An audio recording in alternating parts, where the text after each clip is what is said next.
Saludos y bienvenidos a otro video de Universidad Cristo. Este video titulado La Ley del Espíritu de Vida. Vamos a mirar en Romanos capítulo 8, verso 11. Y vamos a mirar cómo nos habla de una realidad espiritual para que lo entendamos en nuestra naturaleza.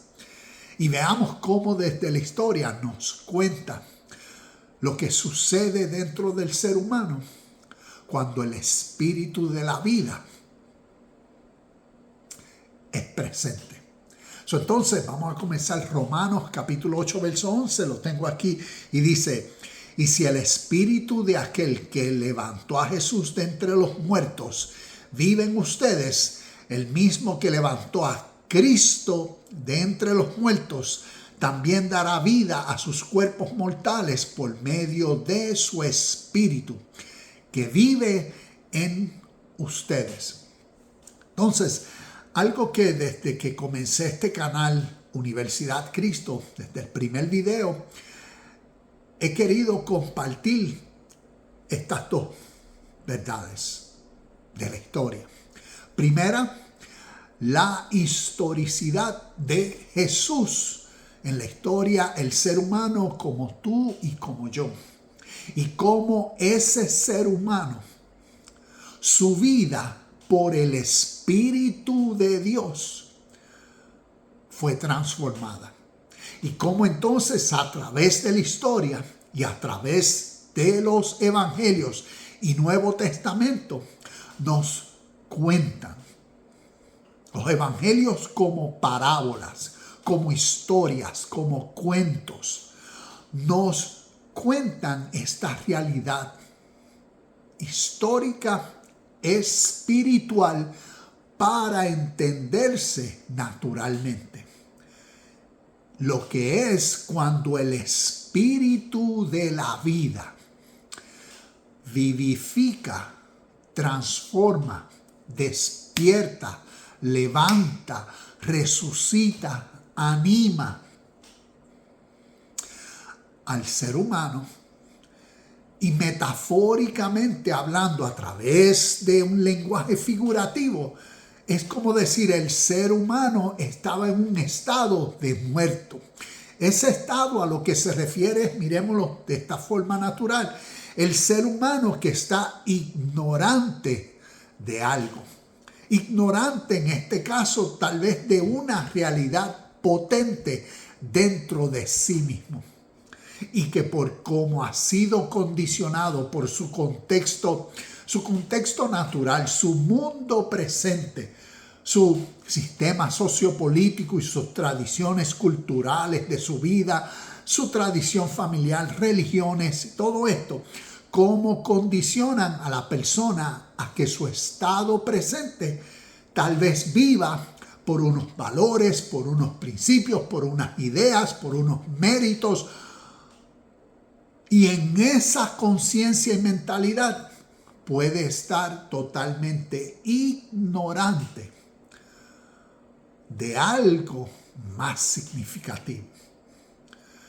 Y por eso en esa ignorancia, a través de los evangelios, a través del Nuevo Testamento, llama a esa ignorancia ese estado de muerto. Porque está hablando simbólicamente.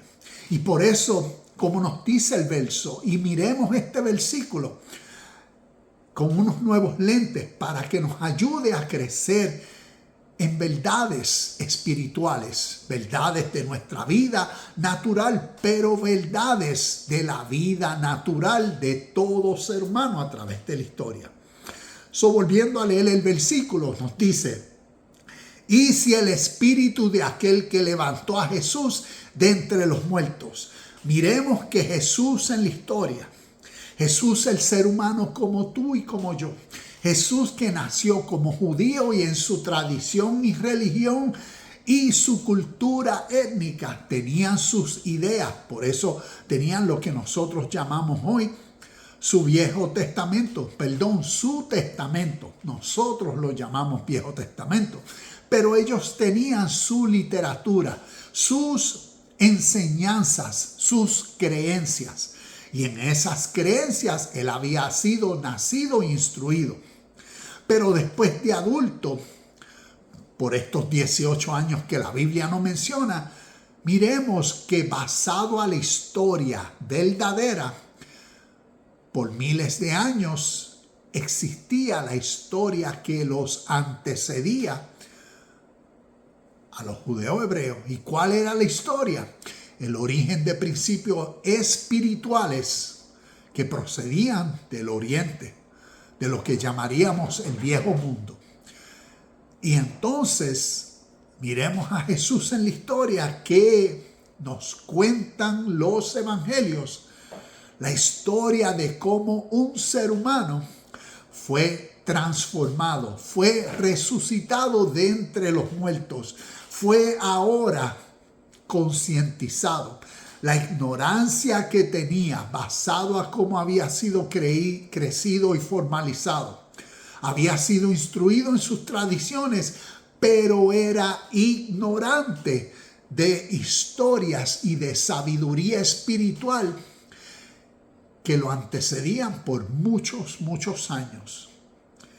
Y entonces, naturalmente, al conocer de los principios espirituales, al conocer cómo otras nacionalidades tenían un entendimiento de Dios diferente al de su cultura y de su pueblo, entonces ahí fue donde vino a ser resucitado de entre los muertos, vino a ser transformado naturalmente por un nuevo conocimiento que al ser asimilado, al ser entendido, despertó en él un nuevo ánimo, una nueva conciencia, un nuevo sentir, una nueva motivación, una nueva voluntad ahora en todo lo que había sido entendido, conocido. Y por eso entonces, como nos dice el texto, ese espíritu, y si el espíritu de aquel, ¿de quién es aquel? De esta realidad que llamamos Dios, una realidad universal, eterna, siempre presente. Y que cuando miramos en contexto histórico necesitamos entender la historia. Y por eso esa realidad, ese espíritu eterno levantó a Jesús de entre los muertos. Y ese espíritu, como Pablo dice en contexto, ese espíritu vive en ustedes. El mismo espíritu que levantó a Cristo de entre los muertos. Entonces, aquí viene una gran realidad de estos dos principios de la historia. El primero les hablé, Jesús como un ser humano como tú y como yo. Este segundo principio, Cristo. Cristo, para muchos Cristo es Jesús. Y no, la historia nos está enseñando una realidad espiritual. Jesús fue el ser humano. Cristo en la historia representa al Espíritu siempre presente, el mismo Espíritu, esencia de todo lo que Dios es. Cristo es la imagen visible de Dios invisible. Cristo es entonces esa fuerza. Por eso Cristo es espíritu y vida.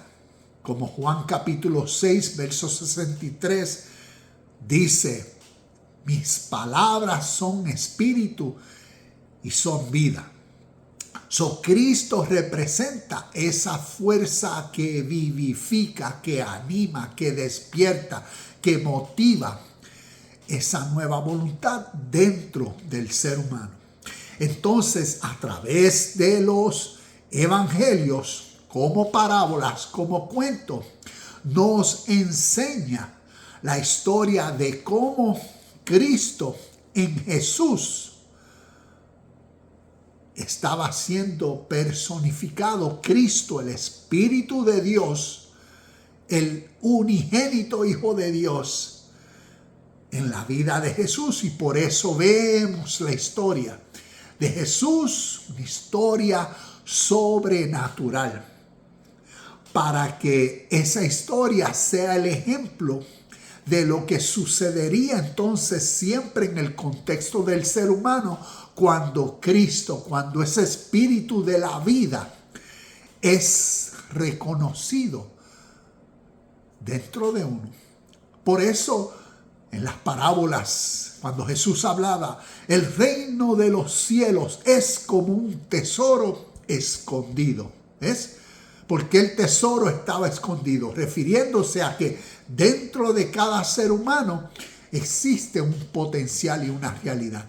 Pero en el contexto presente del ser humano, ese tesoro, esa realidad está escondida. ¿Y por qué está escondida? Porque en el presente el ser humano es ignorante de esa realidad, de ese potencial, de esa capacidad, de esa vida. Y por eso, en la parábola, el reino de Dios es como una perla de gran valor. A la mujer samaritana le dice en Juan capítulo 4, verso 14, si tú bebes del agua de vida que yo ofrezco, dentro de ti siempre habrá un manantial de agua fresca, de agua vivificante. Habrá dentro de ti un espíritu y sentir que lo tendrás todo. ¿Ves? Y todas estas historias representan simbólicamente esta realidad de Cristo, el espíritu de la vida. Y que eso causa dentro de seres humanos. Y por eso, a través de los evangelios, también nos enseña cómo Cristo, metafóricamente hablando, simbólicamente hablando, figurativamente hablando, cómo Cristo estaba muerto, refiriéndose a esa realidad natural que les acabo de decir. Estaba Cristo muerto dentro del ser humano porque el ser humano está ignorante. El ser humano es condicionado a la ilusión del mundo y de todo lo que aparenta ser. Y el ser humano de que nace en su contexto historia es condicionado en su cultura, lenguaje, en sus creencias, en el beneficio sociopolítico de su estado. Y por eso lo forma, lo condiciona a esas creencias y identidad. Y al mundo material, al mundo de la ilusión, de todo lo que aparenta ser. Y en esa condición, naturalmente, es que el ser humano es ignorante entonces de la vida pura, de la vida justa, de la vida honesta, de la vida sincera. Es ignorante del amor, es ignorante de la paz, es ignorante de la hermandad, es ignorante de la acción perfecta. Y a eso es lo que la Biblia llama Cristo. Está muerto. ¿Ves? Porque ese espíritu y sentir está, como decir, durmiendo dentro del ser humano. El ser humano es ignorante.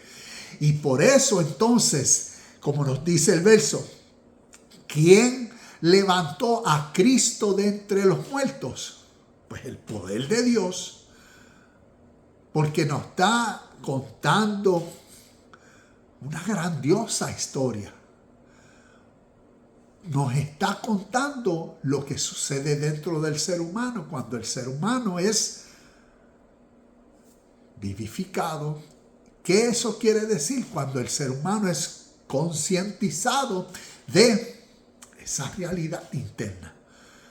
Y que entonces cuando se responsabiliza y reconoce esa realidad interna, ahora su vida cambia. Y eso es lo que Cristo, ¿ves? Cristo fue levantado de entre los muertos y por eso, así mismo como Dios, como el Espíritu de la vida, levantó a Jesús de entre los muertos. Nos está después hablando de cómo el mismo Espíritu de Dios levantó a Cristo, a ese mismo Espíritu, de entre los muertos. Metafóricamente hablando. Espero que entiendas esta historia significativa, porque está hablando siempre en contexto histórico de la humanidad en su estado presente, cuando no viven por la justicia siempre presente. Cuando no viven por la acción pura, justa y perfecta, siempre posible. Y no se vive porque no se contiene acá arriba. Y naturalmente uno no puede dar lo que no tiene. Y cuando entonces se le revela, se le enseña. Por eso el conocimiento es tan importante, porque cuando se conoce, se reconoce, se entiende, se comprende y se le da más entendimiento, comprensión, para que ahora entonces llegue ese momento, ahora entiendo y comprendo, y vienen los cambios, viene entonces la demostración del Espíritu de la vida, que uno dice, wow, yo puedo vivir en armonía, yo puedo vivir en paz, en respeto, en amor, yo puedo vivir en felicidad, en contentamiento, yo puedo vivir en un gozo real, yo puedo vivir en hermandad, yo puedo vivir en sinceridad, honestidad y pureza, ¿ves? Y todo eso es a medida, en proceso. Y eso es lo que Romanos 8:11 nos enseña, porque entonces el mismo Espíritu, ¿ves? Por eso el mismo Espíritu que levantó a Jesús, el mismo Espíritu que entonces Dios levanta de los muertos, de los seres humanos, Cristo, ese mismo Espíritu, como dice, dará vida a sus cuerpos mortales por medio de su Espíritu. ¿Y dónde vive ese Espíritu? En cada uno, en ustedes. Entonces miramos en el contexto histórico el mismo evangelio, esta buena noticia del reino de Dios dentro. Jesús, cuando comenzó su ministerio, su evangelio, comenzó diciendo, el reino de Dios está cerca, el reino de Dios está entre ustedes. Y vemos el proceso de ese descubrimiento natural, a medida que entonces el maestro de maestros iba revelando la realidad presente del Señor de señores. ¿Quién era el Señor de señores? El Maestro Jesús reveló, enseñó al Señor de señores, al Espíritu de la vida. Y ese Espíritu, como Señor y Rey soberano de todo, viene a ser esa fuerza suprema que tiene que ser desarrollada dentro del ser para que transforme el intelecto, transforme el carácter, para que ahora esta nueva fuerza más poderosa domine las fuerzas que uno tenía y vivía por lo que había sido condicionado. Esas fuerzas inferiores entonces del egoísmo, de la hipocresía, de la manipulación y mentira, de ese orgullo, un orgullo falso, un orgullo, como decir, hueco, superficial. Y toda eso, ¿ves? Todos esos deseos, ambiciones, sentimientos, emociones por los cuales uno antes vivía, que eran los señores, eran los pensamientos, eran las fuerzas, era el espíritu que antes dominaba el carácter y persona de uno.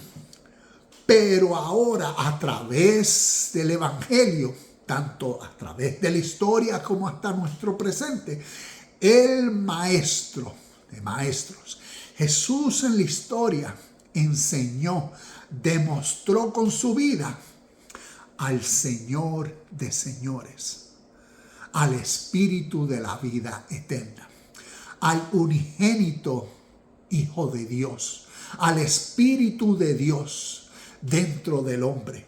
También la Biblia le da el título de el Hijo del Hombre. El Hijo del Hombre representa y es el Espíritu de Dios dentro del hombre. Porque cuando el Espíritu de Dios se forma, nace, resucita,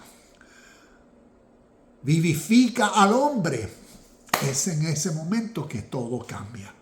Y por eso nos habla figurativamente de cómo se pasa de oscuridad o tinieblas a la luz de la vida eterna. O cómo se pasa de muerte a la resurrección. O cómo se pasa del estado de estar dormido a ahora despierto. Todo eso vemos el lenguaje figurativo que tiene que ver con cómo el ser humano, entonces, al entender, al reconocer, su ser cambia. Y por eso, asimismo, ese espíritu, esa nueva motivación, esa nueva fuerza, como ley, ¿ves? Impulsa, inspira, motiva. Entonces, mira esta pregunta, dice, ¿qué es el espíritu de vida según la Biblia? Aquí te comparto esta respuesta. El espíritu de vida es el poder vivificante y energizante de Dios como la nueva voluntad que nace, despierta o resucita dentro de uno. ¿Ves? La nueva ¿qué? La nueva mentalidad, la nueva acción, la nueva motivación. Eso quiere decir, por el hecho de ser nueva, quiere decir que no se tenía. Y eso es lo que nos enseñan estas verdades espirituales.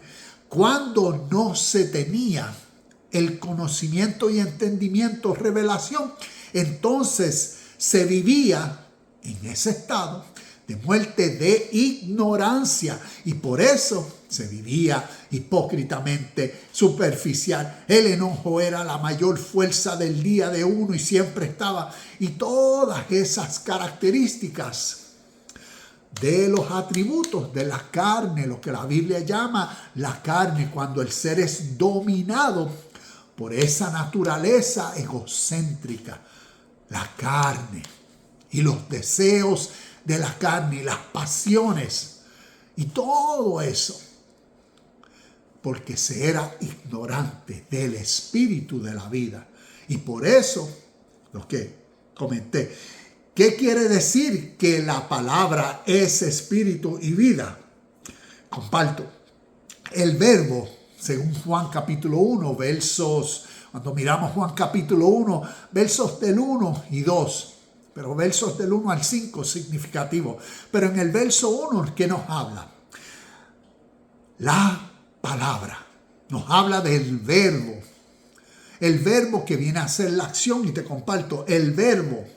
La acción es la fuerza de una palabra, porque las palabras son espíritu. ¿Ves? Cuando tú hablas, cuando uno habla, las palabras que sale tanto la fuerza a través de el espíritu en el sentido del aliento que uno cuando habla, si uno pone la mano así, ¿ves? Sientes el aire.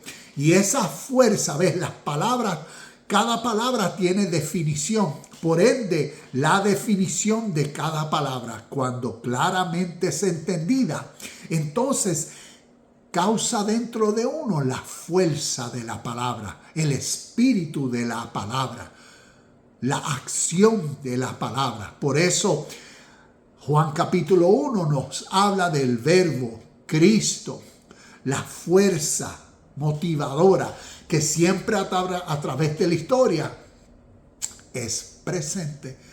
Es la sabiduría de Dios siempre presente.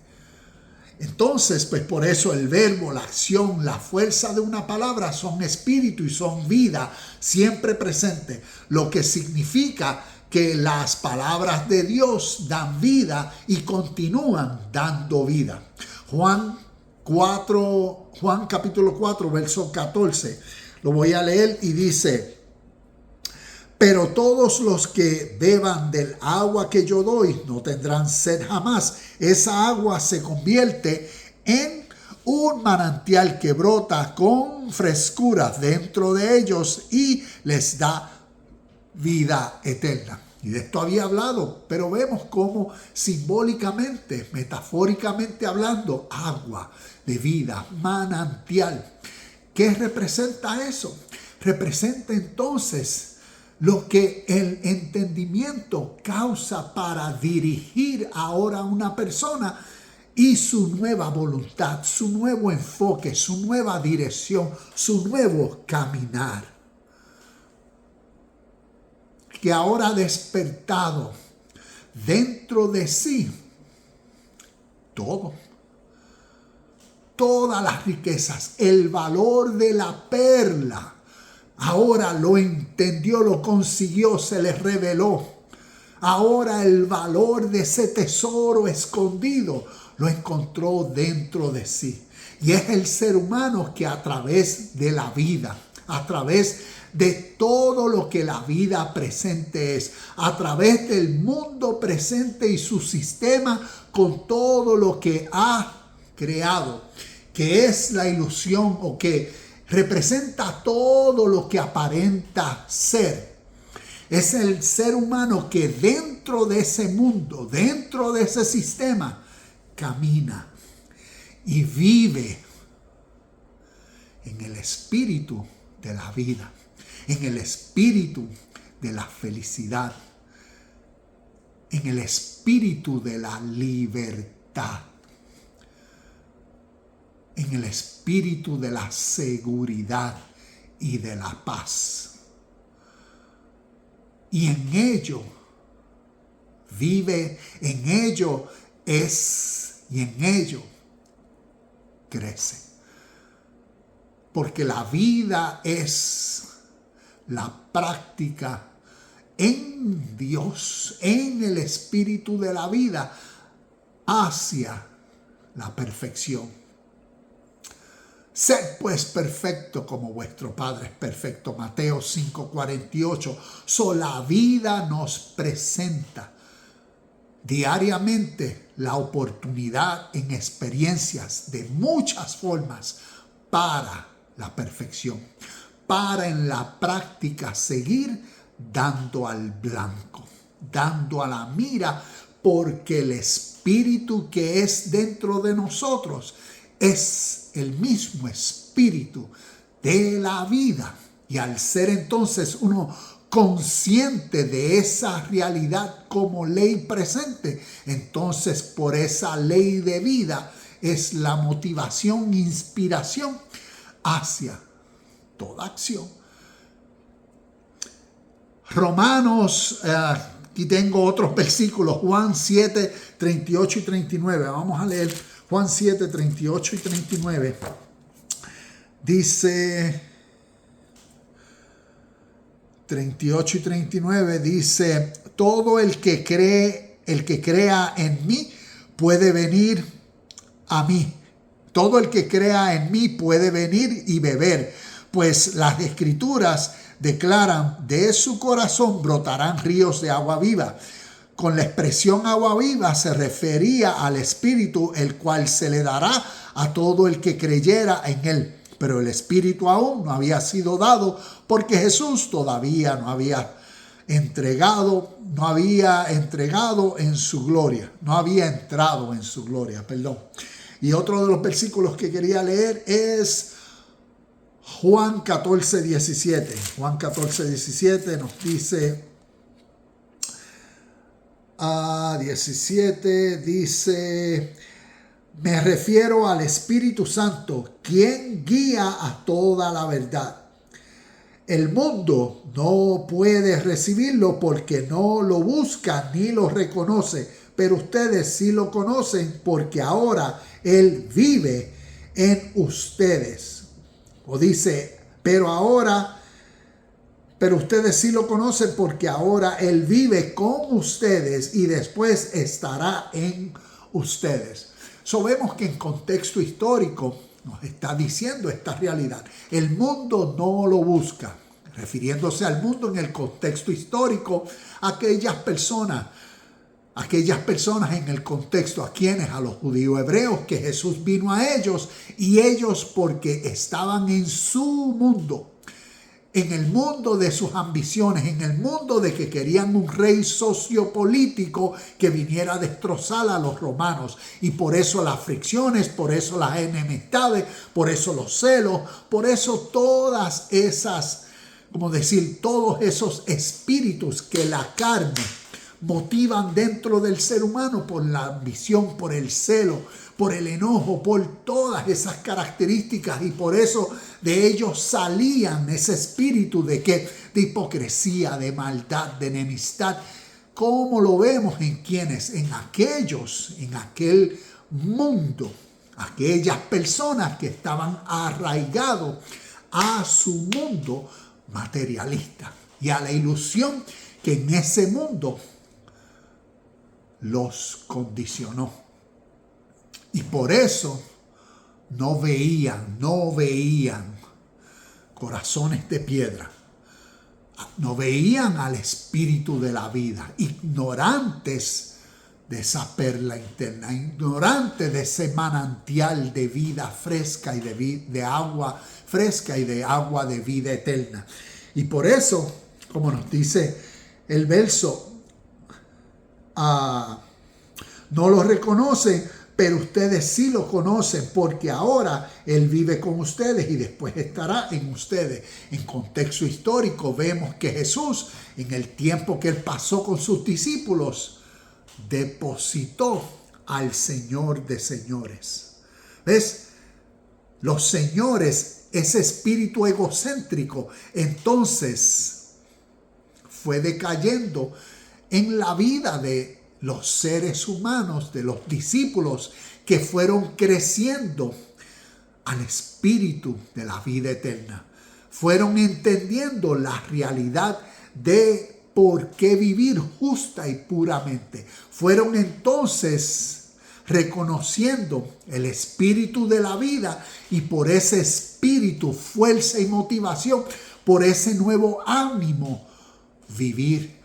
Y a eso es lo que se llama el Señor de señores, el Rey de reyes, el Espíritu de Dios dentro del ser humano, que motiva a la misma vida del Espíritu.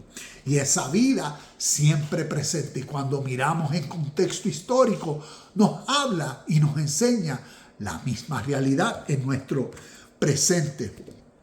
Entonces, ya para ir cerrando, tengo una lista de versículos como Romanos, déjame leer esto, dice, el propósito de las enseñanzas de la Biblia no es de darnos información histórica. Los evangelios no son libros históricos, sino su propósito es para despertar en uno el mismo espíritu de la ley de la vida universal y a través de las historias establecer en uno la devoción a la vida en el mismo sentir, el respeto y admiración inspirado por la dignidad, la virtud y los méritos por una causa que motiva la entrega total en una experiencia mística. Cuando hablo de una experiencia mística, es una experiencia de unión. Un místico es una persona que en su presente entiende y vive porque es unido al espíritu de la vida, a lo que llamamos Dios. Jesús fue un místico. ¿Y cómo nos enseñó esa realidad? Bueno, leemos Juan capítulo 10, verso 30, vemos esa realidad, un espíritu. Leemos Juan capítulo 17, versos del 21 al 23. Inclusive aquí los tengo en las notas y todos estos versículos los dejaré en los comentarios. Juan 17, versos del 21 al 23, para que entendamos lo que un místico es. Nuevamente, un místico es la persona que en su presente es consciente de que es uno con Dios, es uno con la ley de la vida justa, es uno con el espíritu de la vida siempre presente. Y en esa unión vive y es. Y por eso si leemos Juan 17, 21 nos dice: te pido que todos sean uno, así como tú y yo somos uno. Es decir, como tú estás en mí, Padre, y yo estoy en ti, y que ellos estén en nosotros, para que el mundo crea que tú me enviaste. Les he dado la gloria que tú me diste, para que sean uno como nosotros somos uno. Yo estoy en ellos y tú estás en mí. Que gocen de una unidad. Que gocen de una unidad. Místico, una unión. Uno que vive unido al espíritu de la vida. Que gocen de una unidad tan perfecta que el mundo sepa que tú me enviaste y que los amas tanto como me amas a mí. Y vemos esta realidad. Entonces, continúo estaba acá arribita. Nuevamente quiero enfatizar en esto, y es que el propósito de las enseñanzas, de lo que llamamos las historias del Nuevo Testamento, no son registros históricos. No tenemos a Mateo, Marcos, Lucas y Juan como que fueron investigadores de la historia, y como que estas historias lo que están es declarando hechos históricos exactamente como históricamente sucedieron. No, son historias. Y tenemos personajes en las historias. Y cómo a través de estas historias se cuenta la naturaleza de la historia, de sucesos que sucedieron, pero históricamente, artísticamente, por eso es figurativamente, se escribieron en una forma para elevar, para enseñar, para instruir.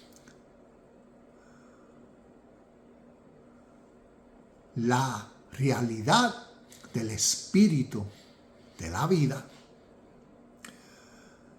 Cristo. Y cuando ese espíritu es reconocido y cuando ese espíritu es ignorado, la realidad de lo que naturalmente sucede. Y por eso estas escrituras, cuando las leemos como si estuviésemos leyendo parábolas, un cuento, el cuento de Cristo. Y por eso como Cristo y todos los milagros que Cristo, personificado en la vida de Jesús, hizo, y cómo Cristo fue rechazado, y cómo Cristo fue llevado a la cruz, y cómo Cristo después de 3 días resucitó, y cómo Cristo fue revelado. Si lo miramos como un cuento, despertará en nosotros los sentimientos a través del entendimiento para que produzcan la devoción, el espíritu, el mismo sentir, para que en lo que nos resta de vida vivir por la misma experiencia de Cristo, el espíritu de la vida, cómo nos ha vivificado, cómo nos inspira a la próxima acción pura, justa y perfecta, cómo es la fuerza que predomina en mí, mi carácter, mi ser, mi persona, mi identidad, mis palabras, mis pensamientos y mis acciones constantemente. Cómo Cristo, esta revelación en mi presente, es la paz, la felicidad, el contentamiento, es la seguridad, es la felicidad y la libertad en todo y por todo. Y esa es la realidad y la experiencia presente que el poder de estas escrituras contienen cuando son entendidas espiritualmente hablando, porque nos revelan el potencial de nuestra vida natural siempre presente. Nos podemos quedar interpretándolas literalmente, como que todas fueron hechos históricos literales, tal como, y eso produce en uno un sentir, una emoción, y produce lo que vemos como resultado, lo que las religiones han producido. Pero procuremos crecer en la vida del Espíritu. Procuremos crecer en las religiones, pero más dentro de las religiones y con las tradiciones, procuremos crecer en el Espíritu del Rey de Reyes y Señor de Señores dentro de nosotros. Entonces, son versículos como Romanos 8:2 que dice, porque ustedes pertenecen a Él, ¿a quién? A Cristo, al Espíritu de la vida. El poder del Espíritu que da vida los ha libertado del poder del pecado que lleva a la muerte. Miremoslo naturalmente. Por eso ahora ves en el estado nuevo, en esta mentalidad, en esta conciencia, por la revelación y entendimiento, ves, removió la vieja mentalidad, removió la ignorancia, removió aquella vieja persona que entonces vivía arraigado a los deseos que llevaban a uno como preso hacia las acciones erróneas, por eso hacia el pecado, a fallar a la marca. Y por eso ahora en este nuevo espíritu, en esta nueva mentalidad, en esta nueva conciencia, como nos dice Romanos 8:2, porque pertenecemos a Él, ese poder del Espíritu da vida. También Romanos 8, capítulos 5 al 8, estos son versículos que van en esa línea progresiva, enseñando estas dos realidades. Ese viejo ser ignorante y en esa condición, y ahora el vivificado por el Espíritu, por Cristo. Romanos 8, 5 al 8 dice, los que están dominados por la naturaleza pecaminosa piensan, ¿ves? Piensan, los que están dominados, los presos, los que viven por los deseos del mundo, de la ilusión y de lo que aparenta ser.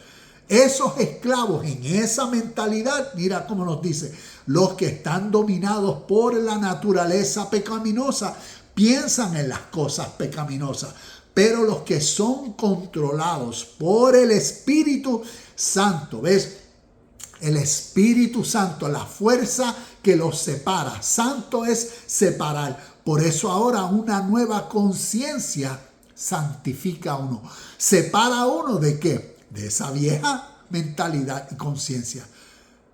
Y ahí vemos esa diferencia. Y por eso el Espíritu Santo, los que son controlados por el Espíritu Santo piensan en las cosas que agradan al Espíritu. Por lo tanto, permitir que la naturaleza pecaminosa les controle la mente lleva a la muerte, pero permitir que el Espíritu les controle la mente lleva a la vida y a la paz. Y ahí está todo. esa gracia, esa felicidad, esa paz, esa libertad, ese contentamiento está a medida que crecemos en el entendimiento de todo lo que presente Dios, su reino, su espíritu, Cristo en nosotros, esta fuerza, energía vivificante es. Porque nos ha empoderado para vivir dando al blanco, dando a la marca, vivir hacia y en la perfección, en la paz. Pues la naturaleza pecaminosa es enemiga de Dios siempre. Causa y efecto.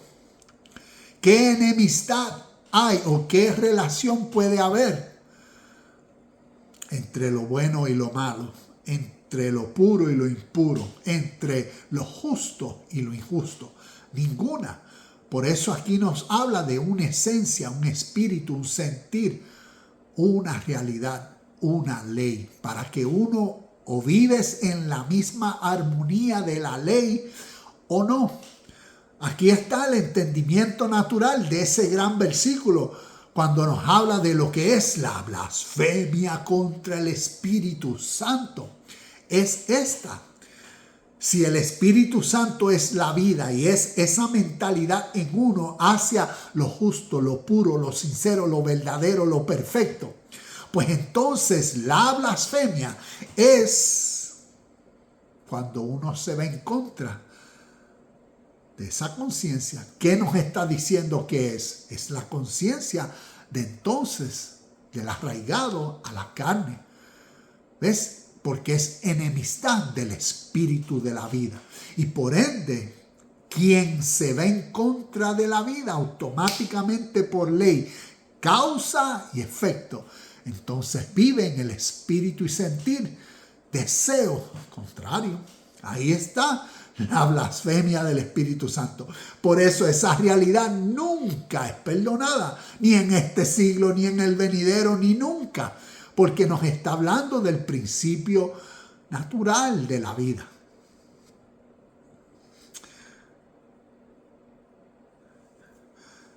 El verso 7 dice, pues, la naturaleza pecaminosa es enemiga de Dios siempre. Nunca obedeció las leyes de Dios y jamás lo hará. Verso 8, Romanos capítulo 8, verso 8. Por eso, los que todavía viven bajo el dominio de la naturaleza pecaminosa nunca pueden agradar a Dios. ¿Ve? ¿Sabes? Vemos esa realidad. O vives por la luz o estás en tinieblas. ¿Sabes? No hay combinación de las dos. Romanos 8:23 dice, y los creyentes también gemimos, aunque tenemos el Espíritu Santo en nosotros como una muestra anticipada de la gloria futura, porque anhelamos que nuestro cuerpo sea liberado del pecado, de la ignorancia y el sufrimiento que esto causa. Nosotros también deseamos con una esperanza ferviente que llegue el día en que Dios nos dé todos nuestros derechos como sus hijos adoptivos, incluido el nuevo cuerpo que nos prometió. Y nuevamente todo esto se está refiriendo a esta vida, y como está usando un lenguaje figurativo cuando habla de estos nuevos cuerpos, no está hablando de que cuando uno muere y resucite tendremos un cuerpo eterno y no está hablando de nada escatológico futuro. Entendamos la literatura, el simbolismo que a través de la historia ha utilizado, que está representando o personificando la realidad del cuerpo muerto, el cuerpo corrupto, el cuerpo carnal, toda esa mentalidad, ese corazón de piedra, ese ser en ese cuerpo esclavo. Ahora el cuerpo glorificado es como pasar de la mortalidad a la inmortalidad. Como pasar de la muerte a la vida eterna. Todo esto en este lenguaje figurativo nos habla de que ahora este cuerpo glorificado este cuerpo que jamás perecerá y morirá, este cuerpo que ahora entra a la inmortalidad. Es como decir, cuando hay un versículo que dice, entiendo que es Pablo, cuando uno está ausente, cuando estamos ausentes en el cuerpo, quiere decir que estamos presentes ante Dios.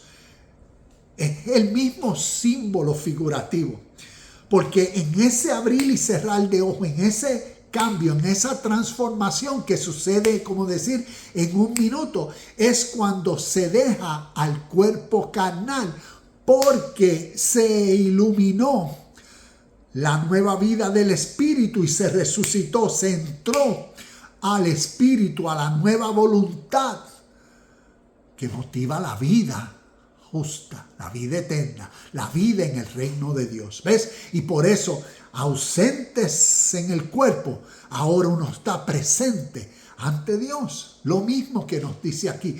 Pasa uno de la muerte a la resurrección eterna.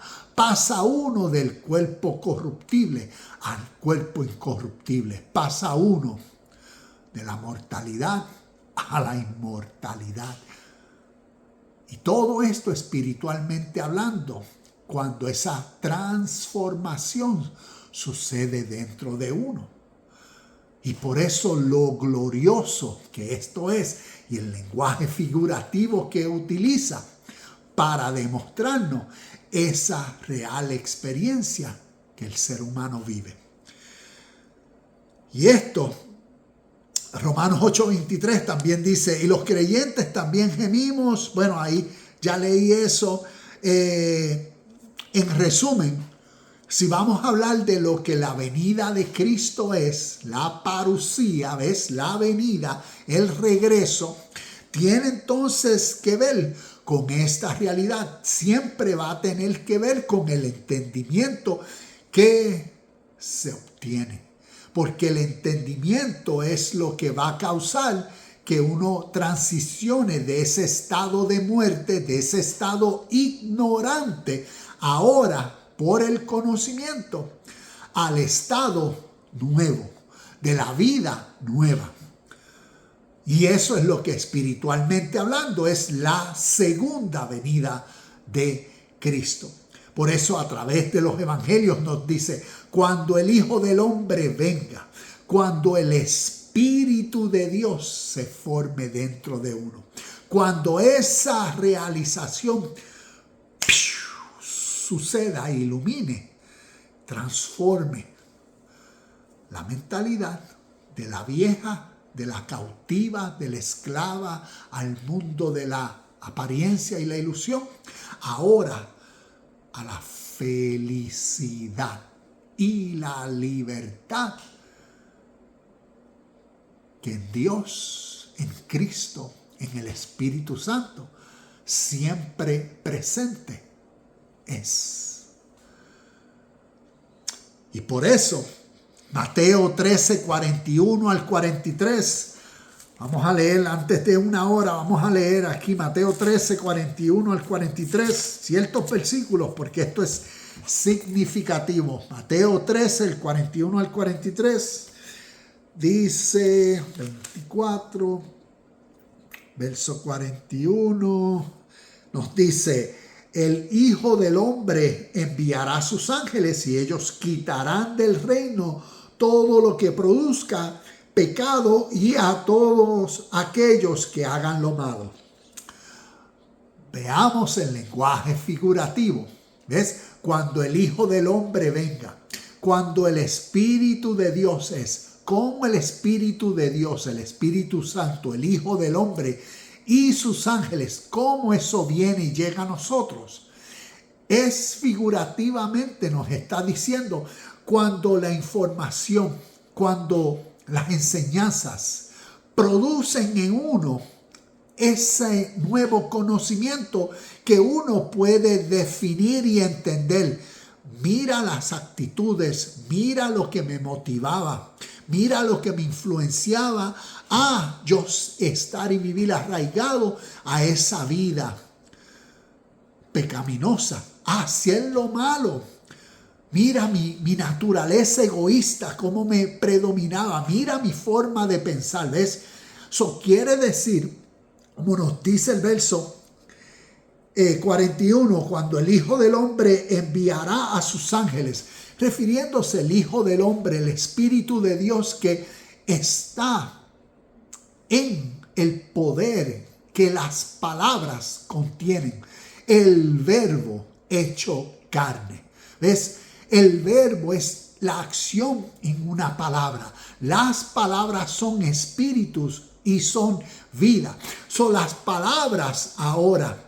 Las palabras, como decir, en las enseñanzas que motivan a uno a vivir por la paz. En las enseñanzas que motivan a uno a respetar. En las enseñanzas que enseñan a uno que el mismo espíritu que habita en uno, habita en cada ser humano. Que la vida que vivimos todos estamos en Dios en esta vida. Y todas estas palabras como espíritu comienzan a vivificar esa vieja conciencia. Y eso viene a ser como esos ángeles. Ángeles, como decir, esos nuevos pensamientos que comienzan a remover a esos demonios, a esas malicias, a esos malos espíritus, a esos viejos pensamientos, ideas, conceptos que uno tenía. Y por eso ahora estos espíritus de luz, estas nuevas ideas iluminan en uno esta nueva mentalidad y nueva motivación hacia una nueva voluntad. Y vemos este lenguaje figurativo que nos enseña lo que sucede naturalmente en nuestro contexto.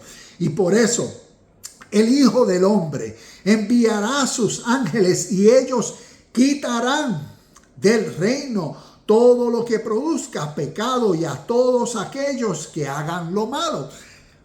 ¿Qué era lo que producía pecado dentro de uno? Esa mala conciencia, esas malas ideas. Entonces, tanto el Hijo del Hombre, el Espíritu Santo, el Espíritu de vida, remueve todo eso. Y por eso el verso 42 nos dice, y los ángeles los arrojarán al horno ardiente, donde habrá llanto y rechinar de dientes. Entonces los justos brillarán como el sol en el reino de su Padre. Todo el que tenga oídos para oír, que escuche y entienda. ¿Ves? Y lo que vemos es lo que realmente y naturalmente pasa cuando el ser humano entonces vive por esa nueva mentalidad.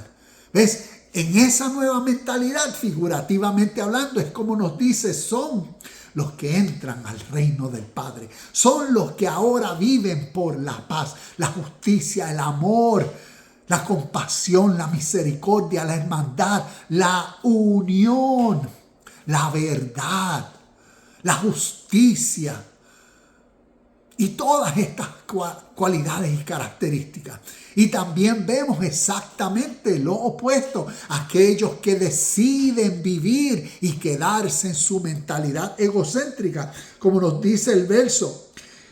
Son los que los mismos ángeles los arrojarán al lugar de tormento, al juicio eterno, al lugar de lamento, llanto y rechinar de dientes. Son las personas que se quedarán en ese estado de ignorancia y en ese estado dominado por el mundo de los deseos. Y en ese estado continuarán sufriendo dolor, rechinar de dientes, esas personas que viven por la ambición, ¿cómo es posible que a mí me pase esto? ¿Por qué? Y todo eso que siempre está motivando ese dolor insaciable, ese sufrimiento, ese llanto, ese fuego, ese lago de fuego y azufre, simbólicamente hablando. Y tengo aquí una lista de textos más. Y por eso todo esto nos enseña lo que la venida del Hijo del Hombre es. Y termino con esto. Lo que no se tiene es la comprensión de algo. Y por eso la esperanza de que la ignorancia sea consumida por el conocimiento. para que se produzca el entendimiento y más comprensión y como resultado la responsabilidad de crear nuevas acciones por la nueva conciencia. La ley del espíritu de la vida eterna. Namaste, shalom y bendiciones. Y nos vemos en el próximo video de Universidad Cristo.